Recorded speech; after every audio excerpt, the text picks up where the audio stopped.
basically I met this advisor, and on your so anyway, we had this debate about language, and he said, well, you should study Greek.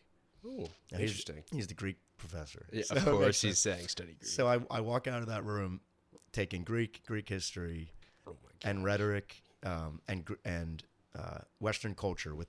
Those are 4 out of my 5 classes. The other one was a pottery class, and those 4 classes were with my advisor, and then his prior student at my college, who is now teaching there. So I had 4 out of my 5 classes with the Greek department. Yeah. Basically, they were the only 2 Greek department teachers. That was it. So that was the entire Greek department, and I was there. And after a couple weeks of that, I said, "This is what I want to study." And this is advice to anybody who's going to college or knows someone who's going to college. I tell this advice to anybody who I meet in that situation, which is when you're in college and you find a professor who you like and who you think is smart, you take whatever they're teaching. It does not matter what they're teaching, because if they're a good professor, it will be a good class. True. And if it's a bad professor, it doesn't matter how good the class is supposed to be. It's not going to be a good time. Yeah. You're not going to learn anything, and a bad professor can never teach a good class, no matter what the subject is, even if it's your favorite subject. But a good professor will never teach a bad class, no matter what the subject is. So it's really important just to focus on the professor in my mind. Yeah, I got to rework my schedule. Yeah. It's harder when you're doing something where there's a lot of required classes and technical knowledge. But in a philosophy or an English type of situation, follow the professor. I should. I'm a philosophy minor. I should get on that. So I walk out of that room, and I'm a Greek major, basically. And I ended up being he's still my advisor, and I'm going to go see him in a few weeks. So, yeah. I mean, I'm graduated, but so he completely altered the course of my life, 100%. I mean, I would not be the same person without these 2 professors. I would not be in the same place. Just everything in my life has changed because he was my randomly assigned advisor. And you were talking about transcendent moments, and for me, it's a coincidence. It's coincidences like that wake me up out of the tedium of daily life and my daily thoughts and everything. It's coincidences that remind me that God is controlling everything. Yeah. That's how I see the world now. And so I was in my fraternity house with a new brother, and this was November 11th, 2018.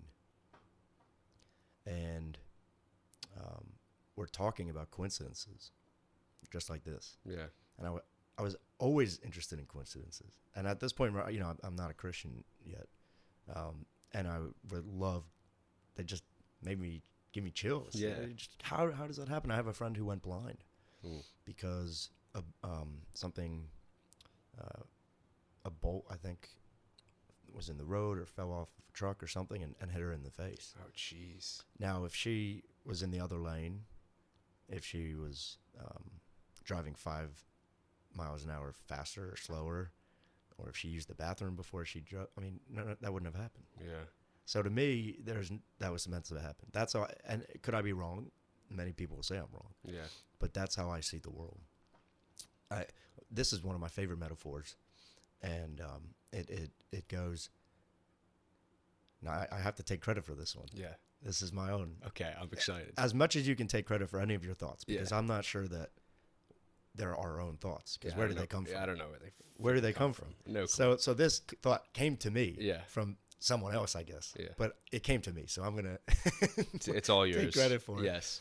And it's one of my favorites, and it goes, we see the world as a dog sees a book.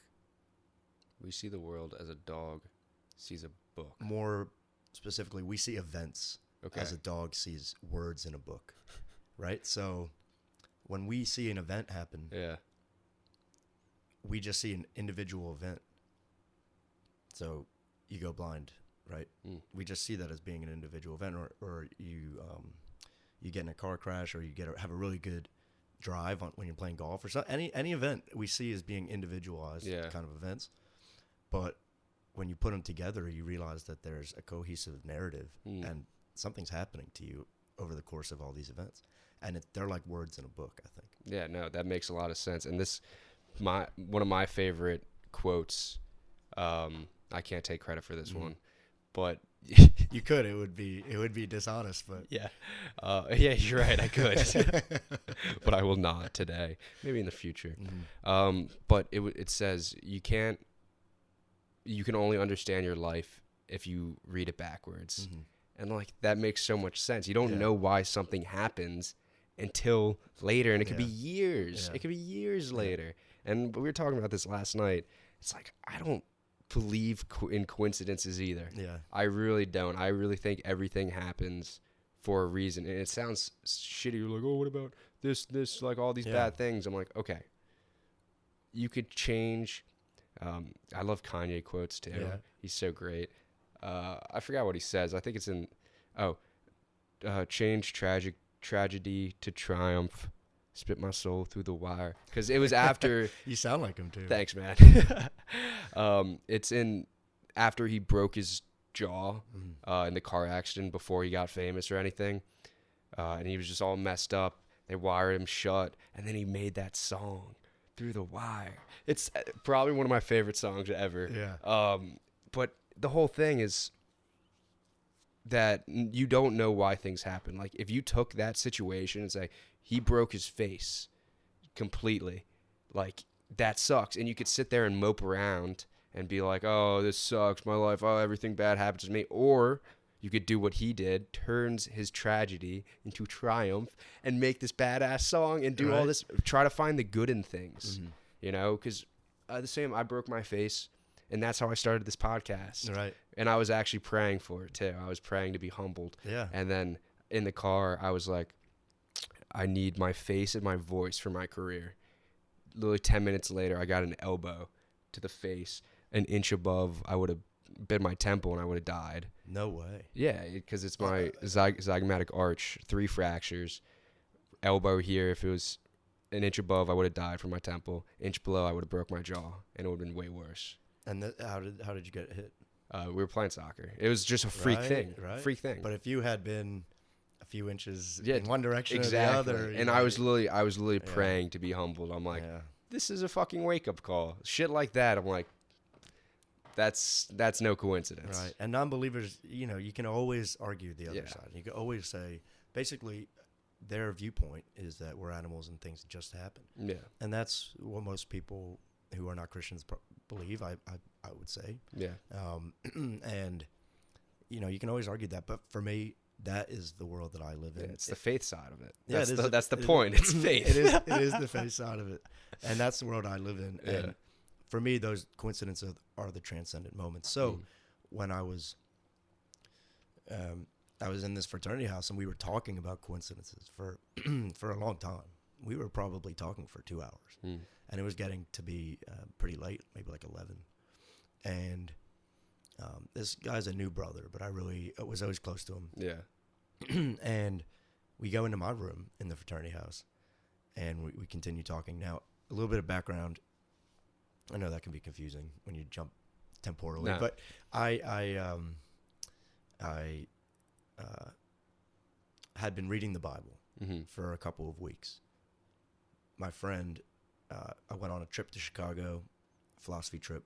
One of my friends, classmates, said, look, you owe it to yourself to read the King James Bible just for its English. And he said, Shakespeare in the Bible made the English language. You should really just read it for the language. So I said, that's a good point. I should read that. So I bought one. And I had been just reading the Gospels 20 minutes a night. Yeah.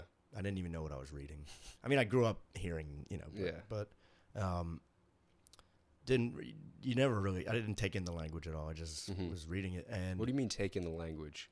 I guess it just wasn't hitting me. There's almost like a wall between me and what I'm reading. I'm just reading it like you would read a nutrition label or something. Yeah. I'm not reading it, in the spirit. So, and the King James can be strange to understand, strange, alien to people. Yeah, it seems hard to follow. Yeah, it was alien. It is alien to me. I mean, it's the truth, but the language is hard to understand. That's what I mean.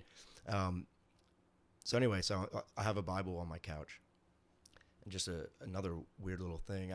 for some reason, I just started sleeping on my couch. I had a beautiful, fine, nice bed, and I just was sleeping on this tiny little crappy couch I got from Goodwill. I mean, it was not like it had a wood frame. And it was older, really old wooden style couch, but it was not suitable for sleeping. And I would sleep on it every night for weeks. It made no sense. Yeah. And I never understood why, but that was happening at this time as well. Yeah.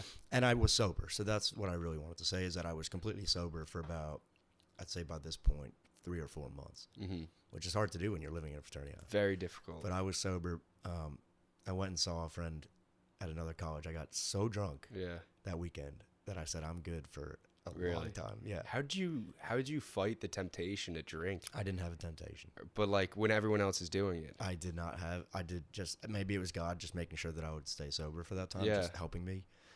But I, for some reason, I just had no temptation. What'd you do when everyone else was like drinking? I had a lot of energy. Actually, I'd go to the parties and hang out with people and talk. You're the man. You know, I actually had a really good year that year. I was sober for most of that year, and I had a really good time actually. Especially after I got saved. Yeah. At parties, I had a lot of energy. Yeah. And I was really happy too. So anyway, I'm in my fraternity room with this brother of mine, and I had no idea he was a Christian.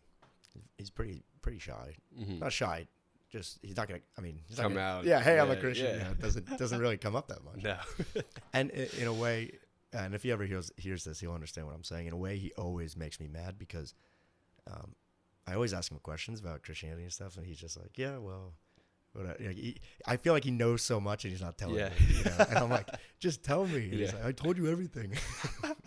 So we're up, and it's probably 11 o'clock. It's pretty late, probably getting close to midnight actually, and we continue talking about coincidences, and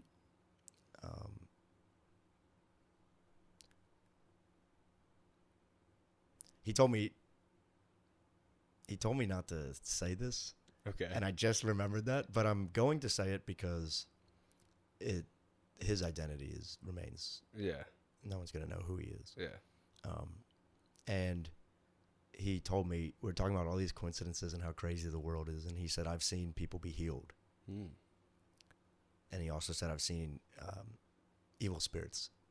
He said demons. Yeah. I'm just going to say what he said. Yeah. He said, I've seen demons come out of people. Jeez. And normally that's exactly what I would have said, was like, oh, wow, geez.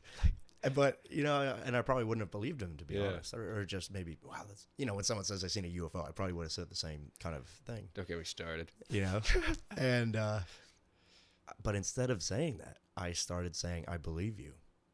I believe you. I believe you. And I began repeating that phrase.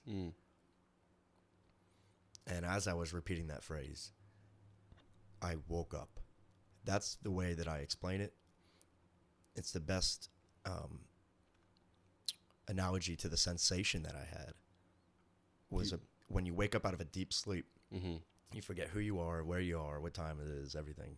It's like 8 p.m. or so. And you slowly understand, okay, this is what's happening. It felt like I had been asleep for 21 years.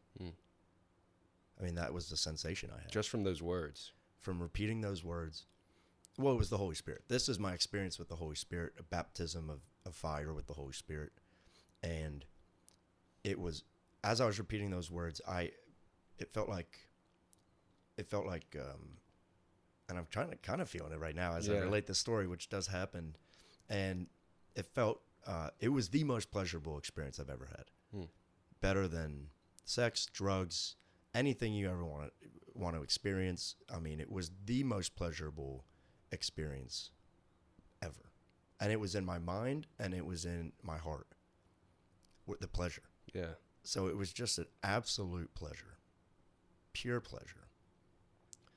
And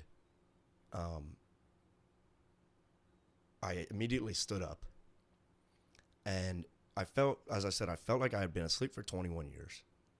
And the overwhelming sense in my head was, of course, how have I never seen this before? How have I never understood this? It's all true. It's all true.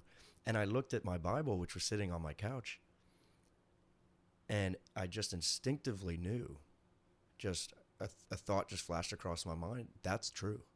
Whatever that book says, and I don't know what it says, whatever that book says is true. And it was right to my heart, that thought, because it's our guide. It's our guide to surviving in this world. And I stood up and I said, what's happening to me? It's kind of a weird thing to say. Yeah. Just having a conversation. What's happening? What's happening to me?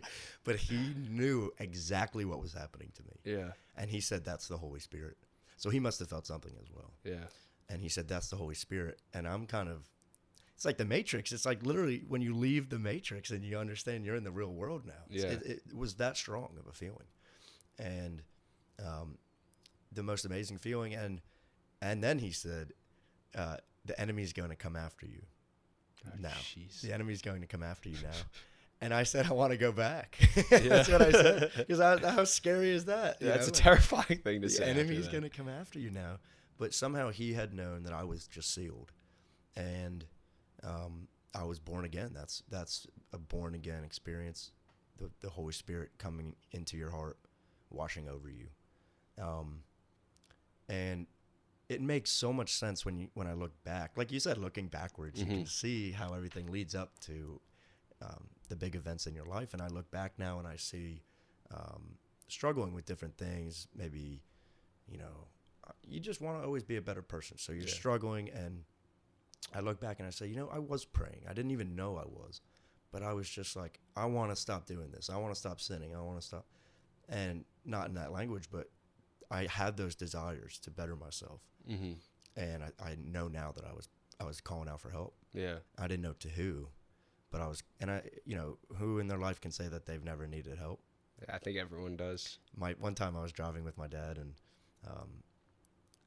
we were just having a totally normal conversation, and I said, "Oh, I don't need help." And he looked at me so seriously, which he rarely does. He's a pretty goofy guy most of the time, and he said, "Everybody needs help." So that stuck with me as well. And I think when I look back on it now, I was calling out, and I got saved. That's why it's called being saved, and